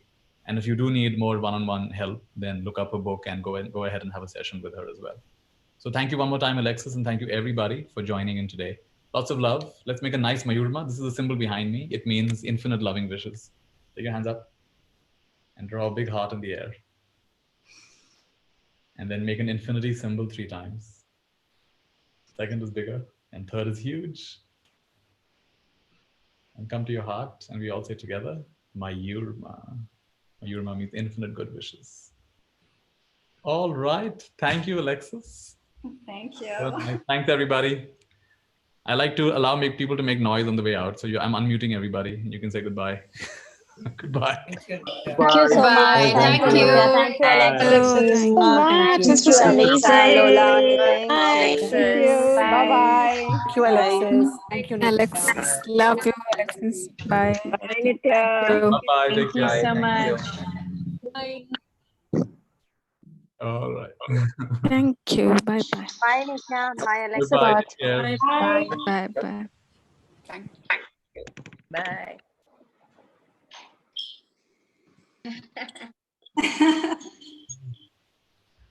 All right. Ending the meeting. Goodbye.